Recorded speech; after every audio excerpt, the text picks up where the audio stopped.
Good afternoon, evening, and welcome back to another video. Happy Friday to you all. We start today with news, good news in fact, which is good for Friday, that Apple hints at behind the scenes blockchain work in SEC filing. Now, everyone needs to hold on. Apple are not launching a cryptocurrency, nor is it they're adopting Bitcoin, which should be fabulous. That is not happening just yet. However, and I'll read. Apple has submitted what might seem an arcane filing with the SEC, but the document contains tantalizing details about the computing giant's interest in blockchain tech. The document, titled Summary of Apple's Commitment to Responsible Sourcing, the details that company's commitment to upholding human rights across its global network of suppliers that support the manufacturing of its mobile communication and media devices, personal computers, and related accessories, making note of both its internal work on this front as well as its relations with supply chain providers. The document is largely a description of Apple's efforts to ethically source materials for its popular products like the iPhone.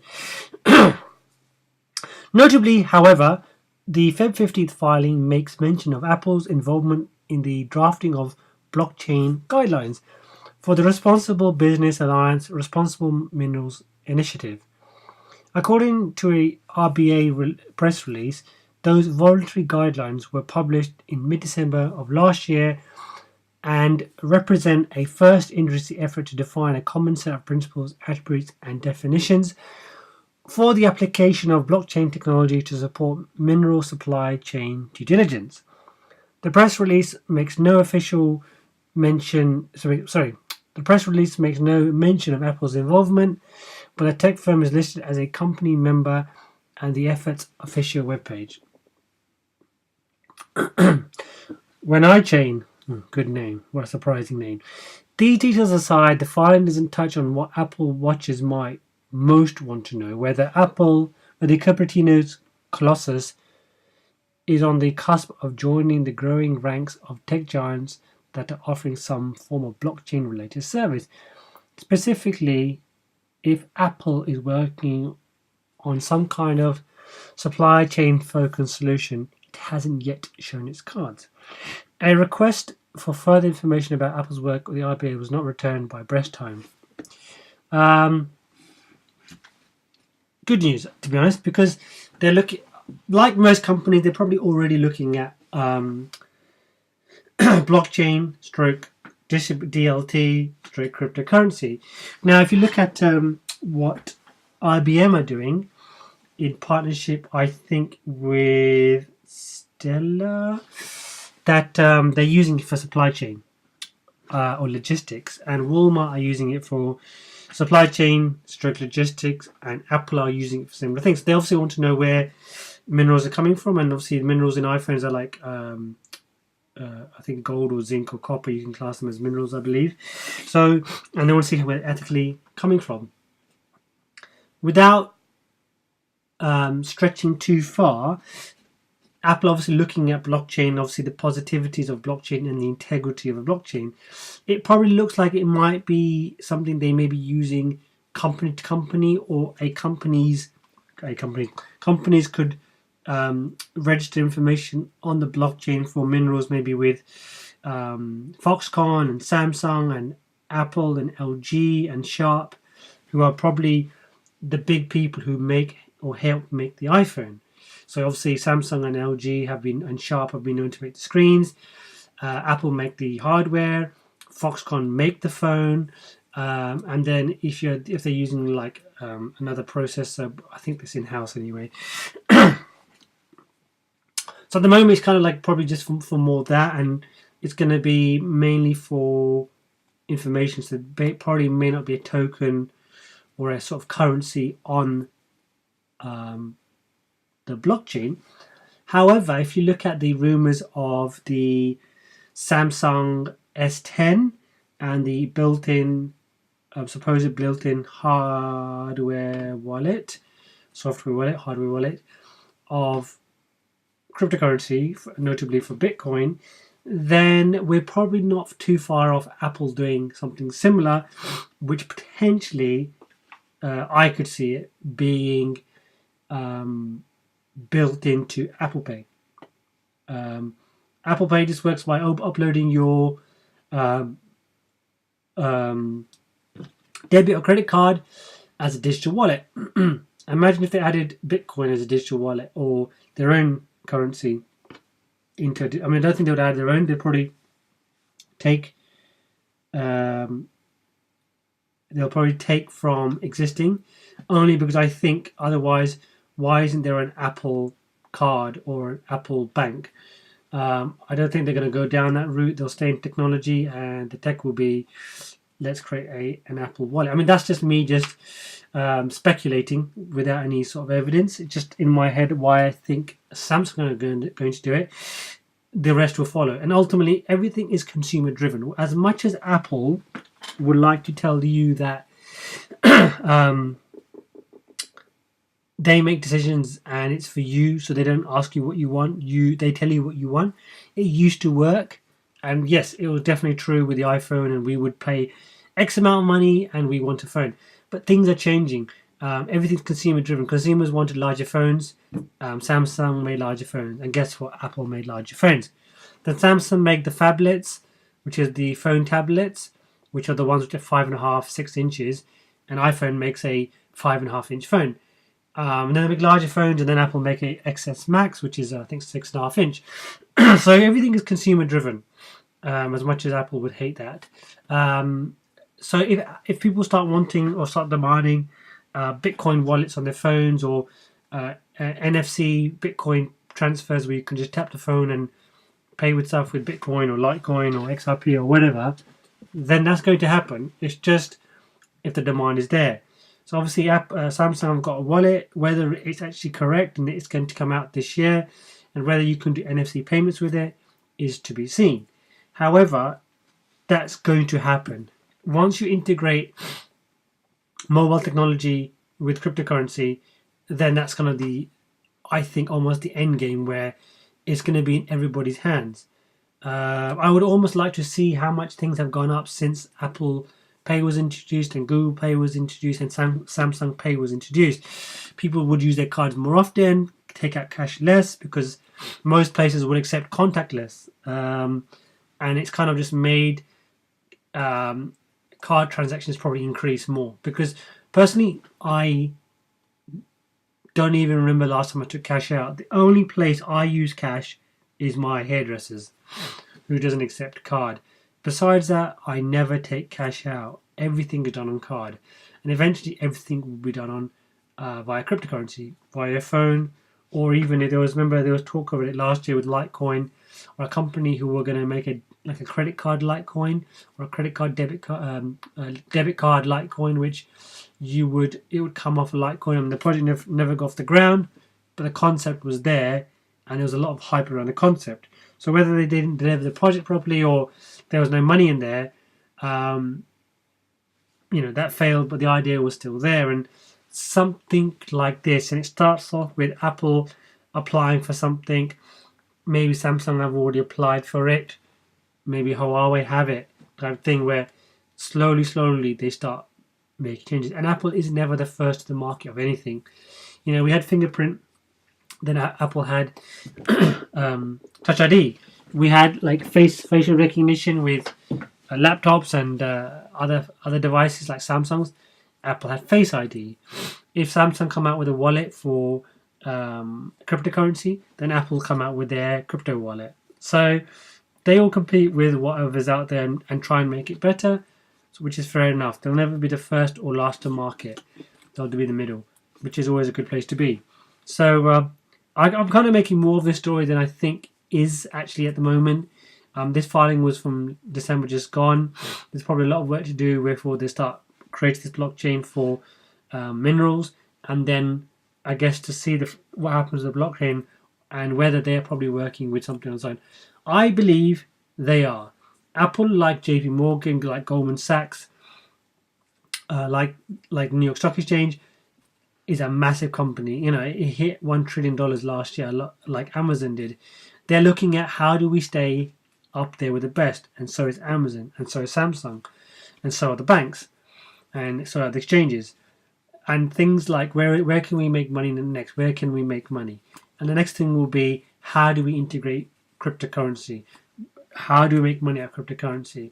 I'm sure Apple might be mining cryptocurrency, but we need to know that they are working on something which allows customers to implement cryptocurrency. And that's really going to happen once, again, things like backed launch and people start using payments for Starbucks or Microsoft and Tesla and whoever else is going to sign up to the backed platform to do that. So it's kind of a wait and see, but very, very, very promising.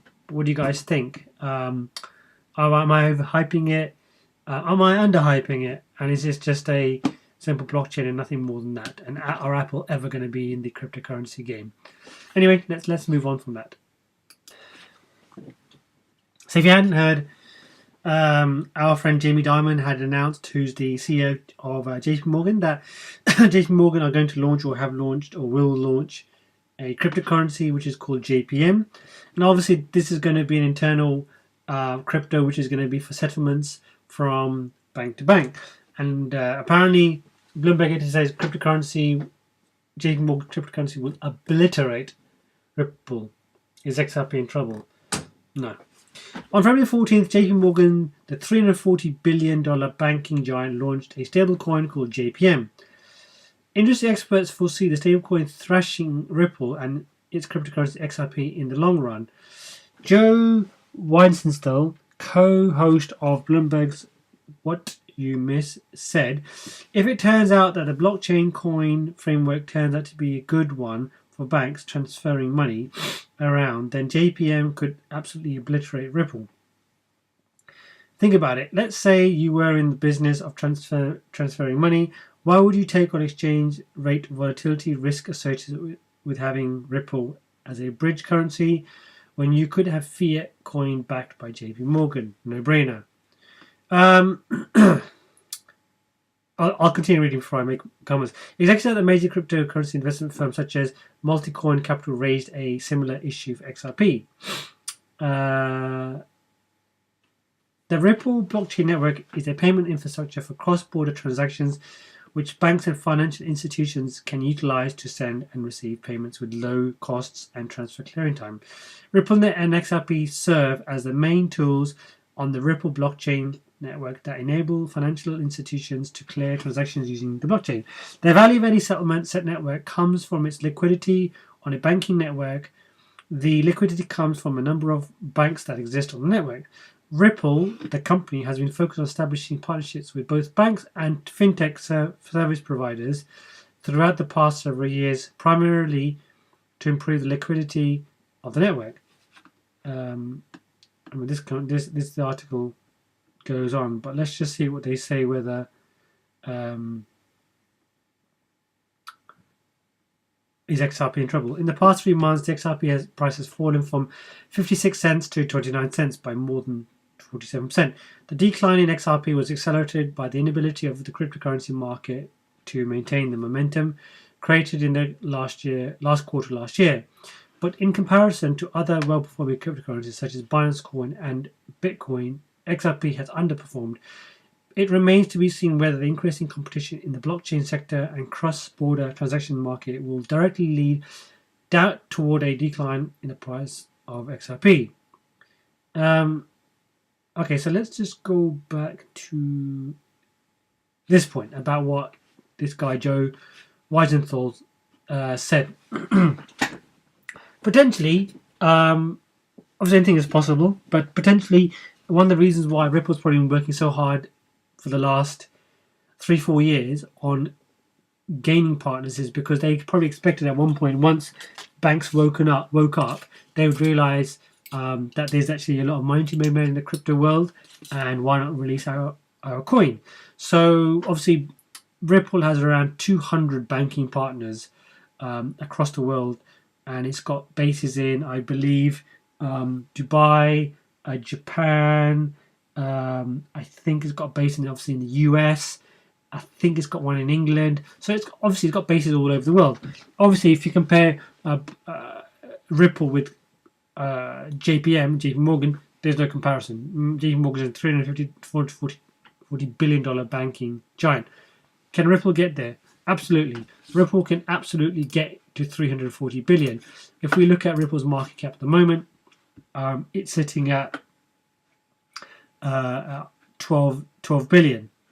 So, and this company's been running for what, 4-5 years? And how long has JP Morgan been running to get to 340 billion? It's been running for I can't find the article now. It's been running for probably hundreds of years.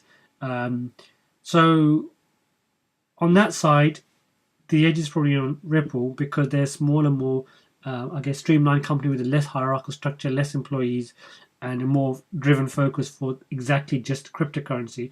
Whereas JP Morgan is a bank, investment bank, and now is offering a stable coin. Stable coin is only good if the coin you're basing against is worth anything. And this article is saying, it could be Ripple or be XRP. This is a settlement coin at the moment, which is going to be used from transfer to transfer. Fair enough, that makes sense. You can use a token and you can transfer quickly. The idea is saying, Ripple's price could be changing and volatility. It takes 3 seconds to do a Ripple transfer. So if you're transferring and the price at Ripple is 32 cents, there's a good chance when it receives it in 3 seconds, it's going to be 32 cents. So I don't need to buy that. If it was a 10-minute transfer time like Bitcoin, then obviously you could say, yes, Bitcoin could drop, and it's dropped, 10, 20, 30, 40, $50 in 10 minutes.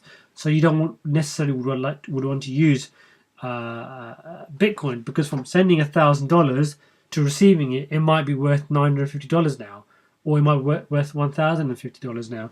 So obviously we wouldn't be using Bitcoin, but Ripple has been created and marketed as exactly just the cross-border interbank transfer product. It could work in America, but what about the other countries? Not everybody wants to use JP Morgan. Not everybody wants to use an American bank.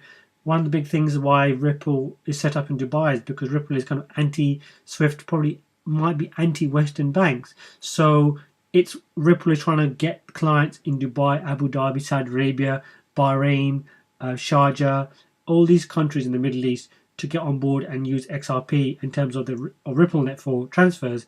Why is it based in Japan? Because it's got a ton of banks that signed up in Japan. In a head-to-head race, Ripple's got all the expertise already. Unless JP Morgan starts employing Ripple employees and Ripple coders and Ripple developers to come and work for them, I can't see why this is going to be something that XRP is going to be, or Ripple's going to be worried about. Even Brad Garlinghouse put a tweet out this morning. I read it. I doubt I still got it, but he mentioned this morning about this, and he thinks it's not the right move to be banks for them to be using their own currency. And of course, he's going to say that because obviously he is the CEO of Ripple. But he wrote, as predicted, banks are changing their tune on crypto. Yes, because Jamie Dimon, I think, even threatened people that he would fire people if he found that they were using or buying Bitcoin. But this JPM project misses the point. Introducing a closed network, and that's very important today, is like launching AOL after Netscape's IPO. 2 years later, and the banks are still not the answer. So how can this kill XRP when, yes, it's closed? It's not like you, whoever, individuals can go buy JPM coin. It's going to be for banks, and it's going to be for a stable coin within banks, and banks will use it to transfer from bank to bank. So you're still going to miss on that on the retail market on other individuals. Will JP Morgan offer this to Subway or Starbucks or this sort of places? No, it's going to be for bank transfers, and it's going to be probably for investment banks transferring to investment banks, just like they do with lending. So banks lend to each other. They may use this, they may still use XRP. And how does it work on large transfers, and how is the infrastructure?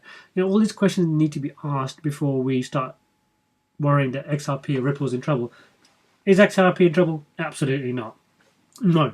Ripple's been around, and its main company role focus is offering the products of Xcurrent, Xrapid with XRP as the token. JP Morgan has come into the market after claiming they hate Bitcoin and hate cryptocurrency, and have now made stablecoin. There are loads of stablecoins they could have used. They could have used TrueUSD or Tether or USDC, whatever it's called, or loads of them. There's so many around they could have used. They decided to make their own one, which is kind of pointless because there's many around already. They could have used XRP, but I think in the arrogance of JP Morgan and the arrogance of Jamie Dimon, they just wanted to create their own. Other banks may not want to do that. They may just still sign up with XRP. I know companies like HSBC have previously talked and had conversations with XRP or Ripple. So why suddenly will they now start jumping on JPM bandwagon? It's not tested. We don't know how it works. There's probably a lot of holes in it. You have to look at how much time and how much effort is taken to get a product like Ripple out there, XRP out there in the market compared to a product that, they might have just started in the last few years. They might have been working from the start. I doubt it would have been from the start. It's probably the hype of Tether. JPM or JP Morgan would have started doing this. You could throw a lot of money in it. Of course, it's got a lot of money behind it. It's a massive bank. But money doesn't always win. And I'll give you an example. There's two startup banks in the UK. One is called Revolut and one is called Monzo. And they're very small banks where it's very much tailored towards mobile app, and it's very well integrated with doing and a lot of control of your money. They are probably doing better than most large banks now. And the biggest problem with the large banks are not larger banks. It's companies like Revolut and these startup banks which are offering things like you can buy cryptocurrency, you can create vaults for any spare change. You have full control of your money in terms of you can transfer into other currencies with really good rates. If I go on holiday to Europe, I can quickly change on euro on the fly and change to GBP on the fly. So it's not necessarily big companies which always win through now. It's the smaller, more streamlined, agile companies which seem to do better than the big giant houses like Goldman Sachs and JPM. Anyway, what do you guys think of this? What do you guys think of JP Morgan? Are we a fan? Are we not? I'm not, so I'll leave it at that. Let's move on. So I'll end with Bitcoin pizza. It's Friday, let's have some pizza. Make it Bitcoin fun again. Lightning app lets you buy pizza with BTC. Oh, the brilliance of first world things. Over 1,500 people have bought pizza with Bitcoin this week using the Lightning Network. The crypto payments startup Fold, which launched the web-based Domino's portal on Wednesday. Let's have a look. I'm not sure how to look at this. Basically makes Fiat pizza purchases on behalf of hungry Lightning users. Fold product lead Will Reeves will put it this way: "We're trying to make Bitcoin fun again and illustrate that Lightning is at a point where it is mainstream ready." Ooh, look at this. Delivery. No, carry out. So, Lightning fast delivery, lol. Order Domino's pizzas over the Lightning Network from anywhere in the US. This is the website. 5% of all purchases. I think possibly this is connected to. So you need to download a wallet first, and then I'm assuming you can just send. Something crashed previously. So spend and earn crypto at Starbucks, Uber, Whole Foods, and with Target default. So obviously it's not just Pizza Hut you can purchase with. So let's have a look. Oh, sorry, it wasn't Pizza Hut, it's Domino's. The Fold web app plans to integrate Lightning for all its shopping options over the next 6 months, including Starbucks, Whole Foods, Dunkin' Donuts, Target, and Uber. Since these aren't official partnerships, the crypto startup places orders on users' behalf and converts payments to fiat to offer a seamless experience. It remains to be seen how it will factor into the company's revenue model once the Lightning options are out of beta. A request for a comment from Domino's was not returned as of press time. The average purchase was $25. Reeves said the Domino's experiment, since the average Lightning payment is usually less than $5, so this was able to stretch the Lightning Network to higher value payments for the first time in its volume. That's good to hear. According to 1ML, the overall network is set a new record highs this week with more than 26,588 payment channels able to facilitate $2.4 million, at 39% increase compared to last month. Reeves said orders came through every state across the US. That's brilliant. That's fantastic. I'm very happy to hear that. It's pretty much evenly spread across the country, which is great to see. After Fold Lightning integration, Reeve said that startup plans to launch mobile versions of the Fold app for both Android and iOS. This 7-person startup, which is incubated by Venture Studios Thesis, is currently fundraising and looking to diversify its retail branding offers. So this is a very good initiative. Obviously, they haven't made official partnerships with a Domino's nor any of the other, which I mentioned in the conversation. However,